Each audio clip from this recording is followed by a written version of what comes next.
আমরা এখানে আছি বাংলাদেশ বেসরকারি প্রাথমিক বিদ্যালয় কর্তৃক আয়োজিত বেসরকারি প্রাথমিক বিদ্যালয়ের বাংলাদেশের সকল 3 পার্বত্য জেলা ছিটমহল সহ প্রায় অনধিক 5000 বিদ্যালয়ের শিক্ষক শিক্ষিকাবৃন্দ আমরা এই রাজপথে আছি। 30শে জুন থেকে এখানে অবস্থান নিয়েছি।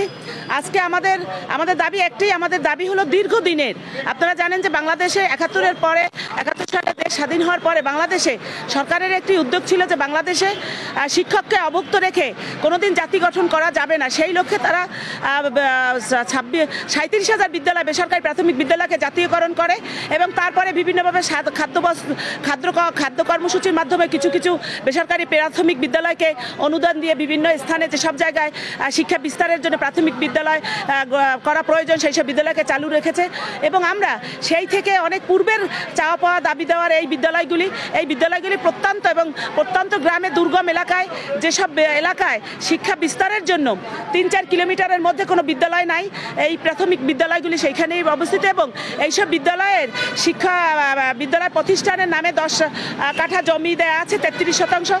সেটা এই মহাপরিচালক অধিদপ্তরের প্রাথমিক ও গণশিক্ষা মহাপরিচালকের নামে দেয়া বিদ্যালয়ের স্থানীয় লোকজন দিয়েছে তাদের এলাকায় শিক্ষা বিস্তারের জন্য। আর এখানে আমাদের শিক্ষকগণও স্থানীয় নিয়োগে তারা কমিটি দিয়ে বিজ্ঞপ্তি দিয়ে আমাদেরকে নিয়োগ দিয়েছেন। এবং আমরা সেই সকল অবহেলিত শিক্ষক যে 13 সালে 9 জানুয়ারি বাংলাদেশে সরকার একটি ঐতিহাসিক ঘোষণা ছিল যে আরও বাংলাদেশে যে সকল বেসরকারি প্রাথমিক বিদ্যালয় আছে সকল বেসরকারি প্রাথমিক বিদ্যালয়কে জাতীয়করণের আওতায় আনা হবে, বাংলাদেশে আর কোনো বেসরকারি প্রাথমিক বিদ্যালয় থাকবে না।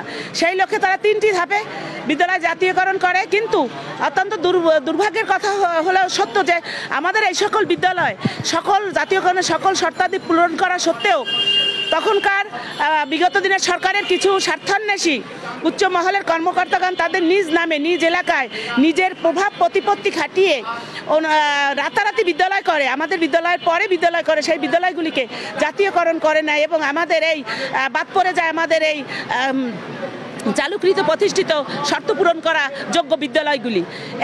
এবং এই আমাদের এই বিদ্যালয়গুলিতে 8 লক্ষাধিক শিক্ষার্থী লেখাপড়া করে এবং এই শিক্ষার্থীরা বর্তমান সরকারের কথা হলো যে প্রত্যেক সরকারি প্রাথমিক বিদ্যালয়ে শিক্ষাকে এগিয়ে নিয়ে যাওয়ার জন্য শতভাগ উপবৃত্তির ব্যবস্থা করেছেন।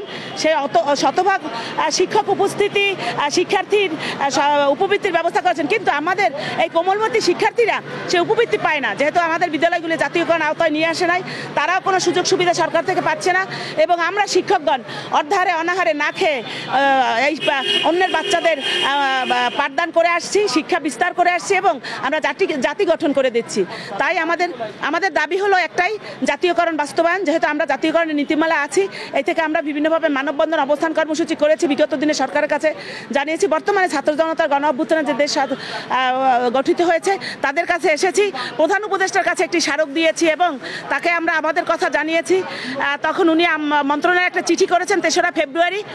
সেই চিঠির পরিপ্রেক্ষিতে 28শে ফেব্রুয়ারি একটি কনসালটেশন কমিটি গঠন হয় মন্ত্রণালয় এবং তারা তাৎক্ষণিক 11টি জেলায় ভিজিট করে দেখে আসলে আমাদের বিদ্যালয় আমাদের দাবি অনুযায়ী যৌক্তিকতা আছে এবং অনধিক 5000 বিদ্যালয় আছে। সেই বিদ্যালয়ের সুপারিশ করা হয়েছে 18 জুন প্রধান উপদেষ্টার কার্যালয়ে পাঠানো হয়েছে। এখন আমরা এসেছি সেই সুপারিশকৃত, এই যে আপনারা পিছনে দেখতে পাচ্ছেন আমাদের ব্যানার, যে কনসালটেশন কমিটির সুপারিশকৃত অনধিক 5000 বিদ্যালয় দ্রুত জাতীয়করণ ঘোষণা দেবেন প্রধান উপদেষ্টা। আমরা সেই জন্য এখানে এসেছি।